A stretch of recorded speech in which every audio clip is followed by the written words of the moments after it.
is about what the gods are doing. Remind me, when was the old Pentateuch written? Pentateuch, about 1400 BC. Okay. Gross date. 1400 BC, that's, I think, mid-date, maybe 1400. Anyway. So we record what's important. Well, suddenly in legal historical method, what is important now? Human events. Human events. Writing about what men are doing. You see? This is a seminal difference. Because before this, everything that was important was what the gods were doing. But now, after this point, what is important is what men are doing. In logic, logic is an attempt to understand what?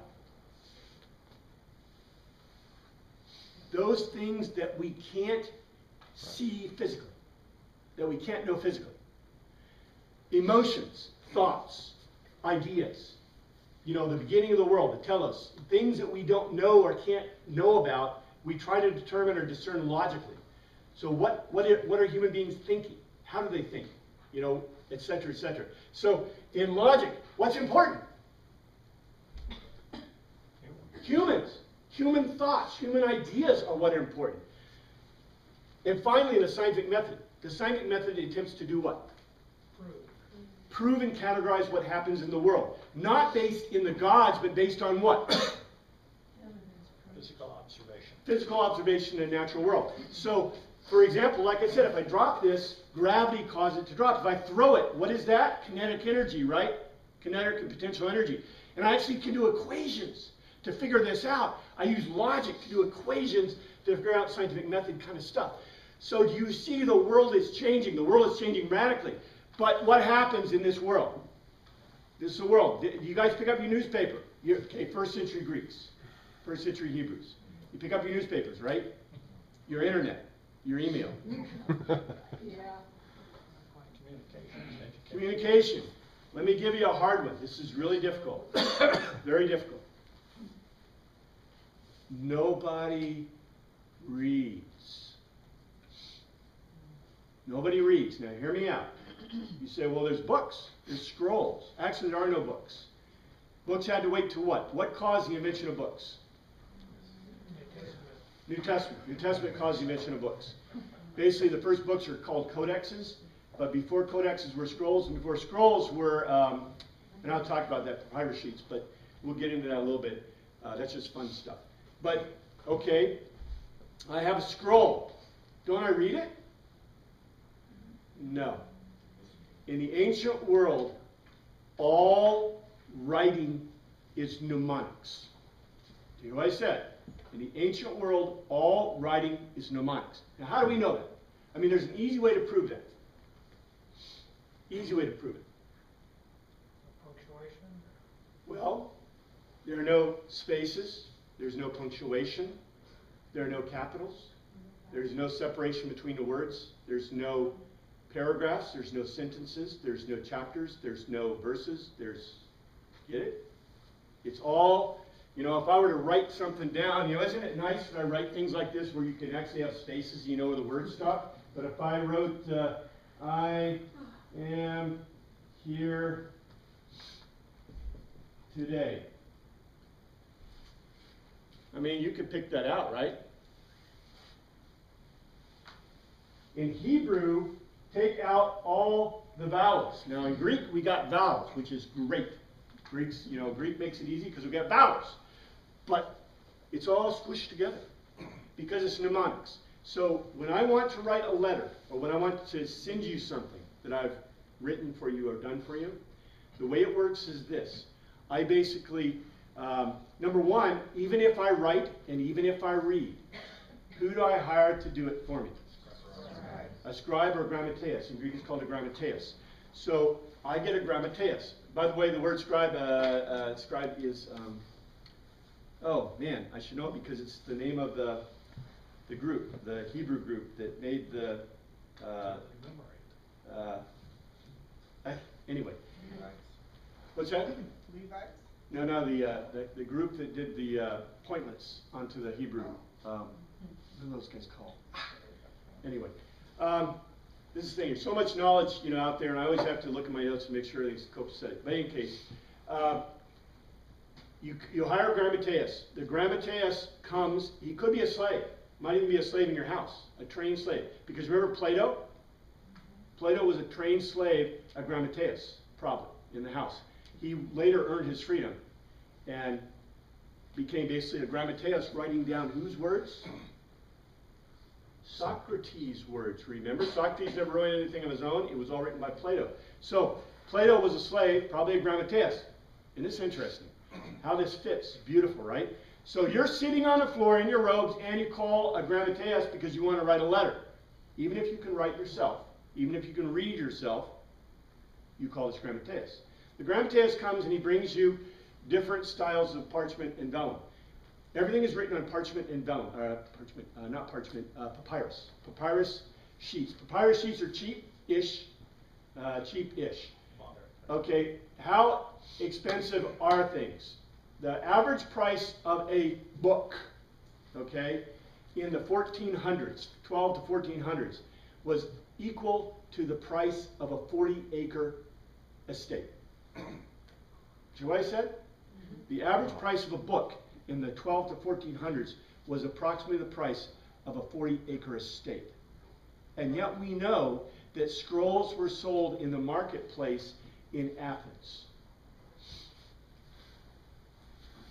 This should blow your mind. Number one, it shows how wealthy they were, and number two, it shows the value of these commodities. But the grammateus brings very expensive vellum and papyrus. So if you want to write a letter, that means you are what? Serious. Well, I don't care if you're wealthy or not, you're serious. I mean, Paul writing his letters, it shows he had a chunk of change.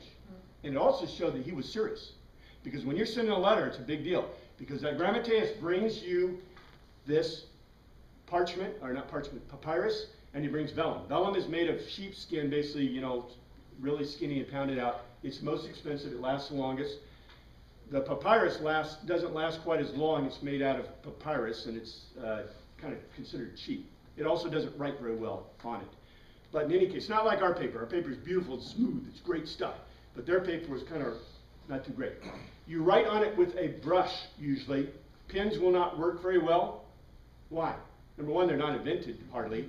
But number two, pens won't work because you have to have really, Smooth surface. very smooth surface for them to work. So you've got brushes, and the guy writes out, you know, in these very tiny brushes, small brushes, using the paint, or the ink. Ink's very expensive too. So everything he's got is expensive. And you're paying him by the hour, or whatever. So what you do is you tell him what to write. And he writes it down. He writes it down without capitals, without punctuation, without whatever. He writes it all down. And then when you're done, he reads it back to you.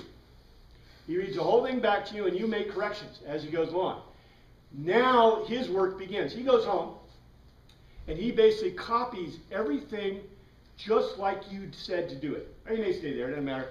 It takes a long time because he does 3 copies. He does 3 copies. The 3 copies are for, you get one,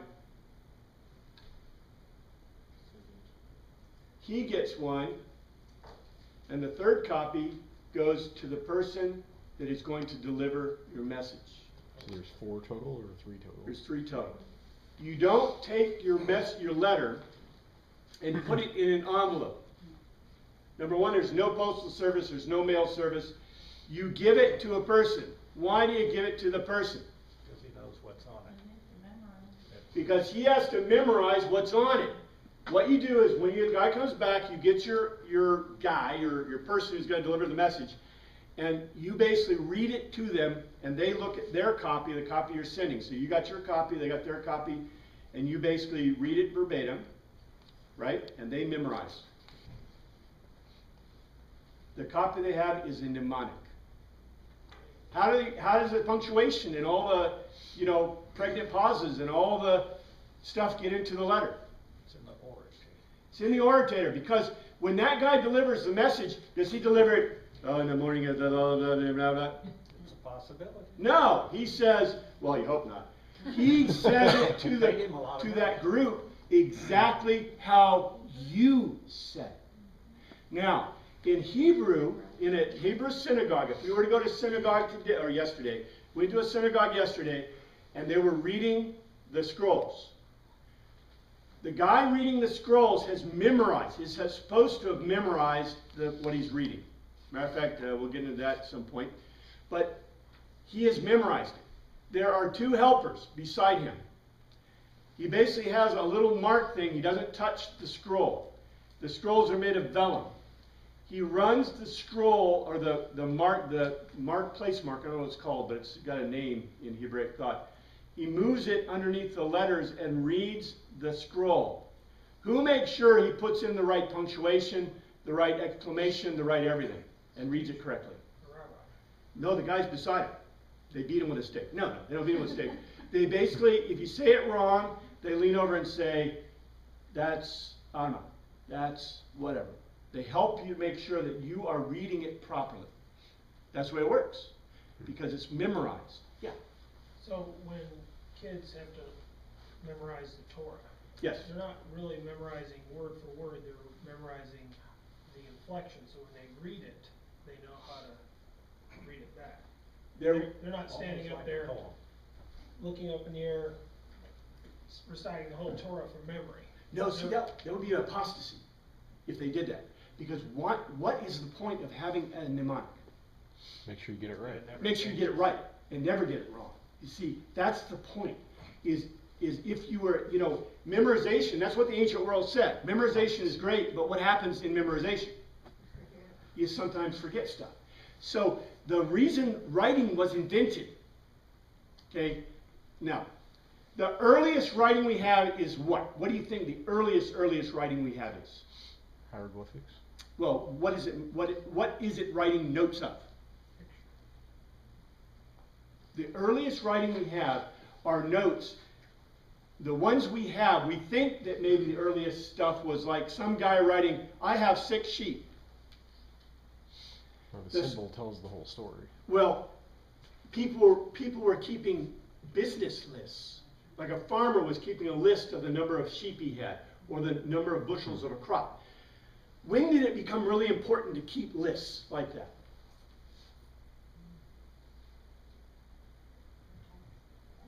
Taxes. Taxes. But what was taxed? Did governments tax people?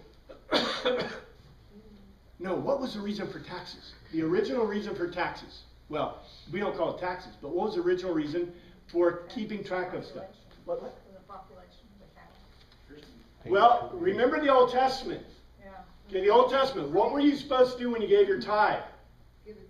Give a tenth of everything you produced. Well, and how did you do it? You ran your cattle by the guy and you counted them and... Here we say, you ran your cattle by the guy and they took the 10th one, right? Mm-hmm. Right? That's one. The reason is, and I'm going to segue just a second. Joseph did that. How high could people count in the ancient world? How high can you count? 10. Your fingers. I can count to 20 because I got 10 fingers and 10 toes. And I have Okay? several friends. Now, why can I count to 40? When does 40, like 40 days and 40 nights, right?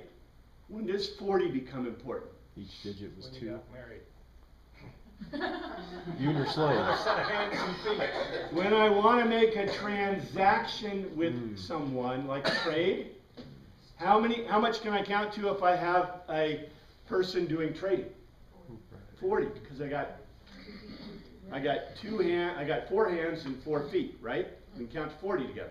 You better hope that guy didn't steal anything. And better hope he's not missing fingers, right? Now here's the trick. Why do we count base 60 for our minutes and seconds? Why do we have base 60 at all? Base 60. How many people are in base 60, guys? 3. 3 people. Who did I just add to that transaction? A moderator. Or mediator. Because in Babylonian culture, Zoroastrianism and Babylonian culture, it became very important for them to have the priests. Now think about this. I'm surprised Hebraic culture did not invent base 60. Right? Because basically they didn't have a middleman. They should have, well, they were base 40. I mean, they used 40 days. Remember 40 days and 40 nights? That's a euphemism in ancient Hebrew. That does not mean literally 40 days and 40 nights. It means a long period of time. Because why? That's as high as they could go. That's high as you count. Okay? So in the ancient world, we can only count as high as our fingers are. Now you say, well, they had letters and numbers above that, right?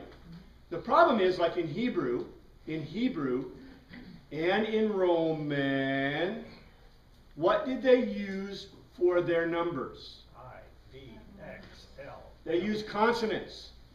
Consonants. Anybody ever tried to add, subtract, multiply, and divide in Roman numerals? It is considered impossible to multiply and divide in Roman numerals. You have to use tables. That's what they did, is they would make tables. So when Jesus Christ said, you should forgive your brother 70 times 7, you know what he was saying? Infinity. Because in Greek thought, 70 times 7 is a euphemism for infinity. It's something that can't be calculated. Or 1,000 like 1 and 1 like 1,000. Yeah. It was just... Well, they had problems. That may be a different concept, but they had problems because if you wanted to count, you either had to have enough people to count up to it, or you had to start making marks, or you had to start running animals. As a matter of fact, we saw in Hebraic culture, the meaning of the word 6 in Hebrew is 5 fingers plus 1. The meaning of 5 is 5 fingers in Hebrew. That's what direct translates to. In Greek, it's a little bit different.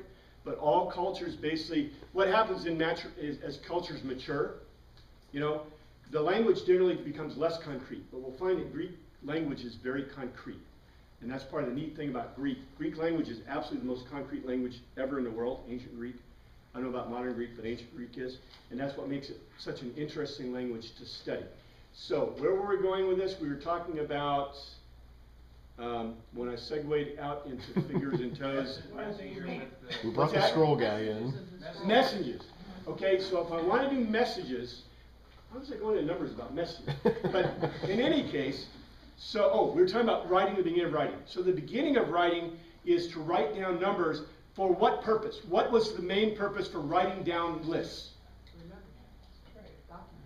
No. For what? Taxes. Well, Taxes, commerce. at beginning, it wasn't taxes and commerce, it was what you were giving to the temple, to the priests. So, what we find is all the early hieroglyphics, all the early proto-languages are mnemonics for the number of things given to the priests. And so all the early pharaohs, the messages from the pharaohs, the early messages to the pharaohs, are all lists of what they were sending to the priests in the temple for sacrifices, for goods. Matter of fact, I'll just segue for a second because I've written a lot about... Pharaoh is the head priest, of course? Not really. But in the ancient world, I've done a lot, written a book and done a lot on like ancient Egypt. And in ancient Egypt, it's really funny because you start out with the temples as temples, right? They're temples. And the priests have their place where they live, and they also have their storerooms, and they're behind the temple. Well, later on, we start to see that the pharaoh begins to have a place to live on usually the south side of the temple. And his storehouses are much bigger. So obviously what was happening is, you know, they would bring stuff into the priests, and guess what the pharaoh would say? Yo, dudes, I want some of that action. Give me some of that stuff. And so we see the pharaohs enriching themselves. And by the way, what happened in Jerusalem? Remember? Remember what we see in I think it's Josiah's time? Who's Josiah? Josiah? Remember Josiah, the guy who... Remember? Well, but... They've lost it, basically. They lost the Bible, but remember what happened? They were taking the money that was supposed to be used by the priests to rebuild the temple, was being absconded by the priests.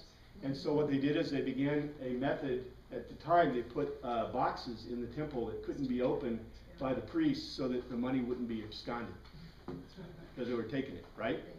And what we also found was that the kings before Josiah were basically raiding the temple too. And well, what happened with Pilate? Pilate borrowed the temple funds to build an aqueduct. I mean, he was a nice guy, right? So, you know, And this is in our time. Our time is first century, right? So remember, don't ever forget how you are, right? Now we're seated on the floor and we're ready to go. A couple of things I want to mention. Let's see. All right, so you send off your note, and when you send off your note, oh, and by the way, I should mention this. So we see that the early proto-languages and early languages, it's all lists of stuff given to the temples, but then very quickly it becomes what? What does it turn into? Thoughts, well, we see taxes, but thoughts about the gods. And so the earliest that we know of is the Book of the Dead, which are spells to be used when you're dead. The Egyptian Book of the Dead are spells to be used when you're dead. I don't know if they work. Nobody knows if they work, okay? You're dead. But they're spells to use when you're dead. But that is basically the tenor. For example, if you read the Gitas, if you read the Gitas, the Hindu Gitas, Bhagavad Gita, the Shama Gita, whatever, if you read the different Gitas, you'll find that they're interested in the gods, and that's it. And so you'll see poetry, you'll see sacrifices, you'll see things, to make stuff like, poultices to cure disease, sacrifices to cure disease, words to say in the sacrificial system, because the most important thing before now, this part, is what do you do for the gods? That's what languages began. Languages became specifically mnemonics because you did not want to make a mistake in saying it. And you can see how it comes out of Hebrew culture too, right?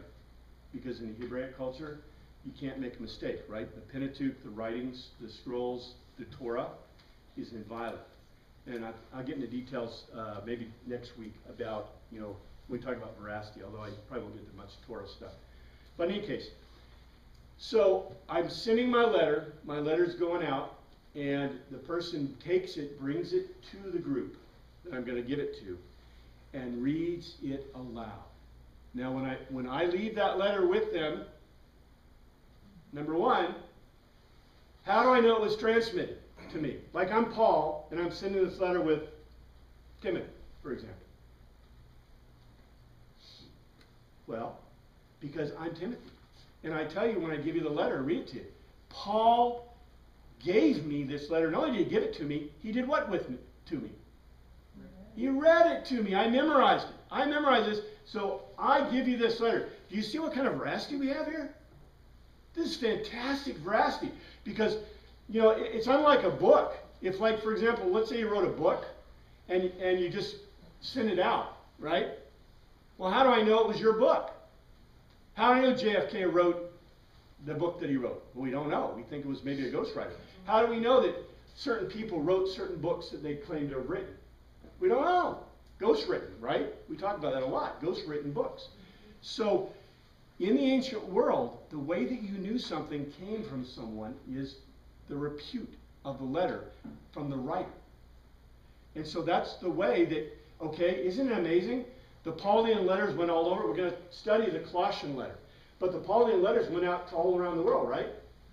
And yet, did anybody say that Romans was written by somebody else?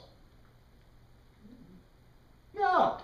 They didn't say Romans was written by Clement or Irenaeus, or that it was written by Apollos or Epaphras, right? You never heard that claim before. There's never been that claim. Because in the ancient world, this, and we'll talk about this next week in particular, because it's very important to know. Do you have a question? Well, yeah, when the person that wrote the letter, and then the person that was trained to read the letter, when they die, you lose the inflection. Well, the whole meaning can change a lot. In the ancient world, there are two ways that they tried to retain the inflection. Anybody want to guess what two ways they tried to do to retain it? What did the Odyssey and the Iliad? The Odyssey and the Iliad became what? We know the Odyssey and the Iliad stories and ideas existed before Homer, we believe. What did Homer do that made it so important to retain the inflections in the Greek? They set it to music. Well, such as it was. How did the Anglo-Saxons do it? Anybody know? They didn't set it to music. they had an inflection sequence of glottal stops, which were separated in the center of the sentence. They didn't rhyme. What do? If you want to maintain inflection, you put it into meter. You basically make it rhyme, you put it into meter. That's one way to do it. That is, and you musicalize it. The other way you did it is, in the ancient world, because it was passed, memorized from person to person, the assumption was what? It would retain the inflections. It was only after we invented paragraphs and sentences and you know, all these other things that helped us when we suddenly lost that capability. We lost it. And even now, you know, what do you get off Twitter and your texting, right? Try to read that sometime, see if people understand. But we Lots lost of it because we misinterpretation. didn't need it. We did need it, but what we did is For reading the old stuff. well, we retained it by adding, you know, punctuation and steps and commas and all, you know, even then it's hard, right? You know, try reading English stuff and get the proper inflection, because you can read things 2 and 3 and 4 and 5, 100 million different ways, right? You know, you're depending on your author, and that's another thing. I don't have time to talk about. It includes body language and facial features. Yeah, I like that too. I want to really quickly hit two things here, because this is the two beginning ones. So if you want to look at Colossians 1 and 2, beginning. Paul, an apostle, apostolos, an ambassador from the gods. Ambassador, we like to read God, but gods, of Jesus Christ. You see what he just did? Narrowed it down. He narrowed it down to a specific God. Now, this is really interesting, because Brown says that Jesus was never considered a God until the Council of Nicaea. Paul just called him a what? The God. In Greek. Anybody who knows Greek knows this. So John Brown, that Brown guy didn't know Greek. Anyway, says, Paul, an apostolos, an ambassador of the gods of Jesus Christ, by the will. And by the way, that's not will. I hate that word. It's not will, it's thelema. Thelema means in Greek choice. By the choice of God and Timothy our brother.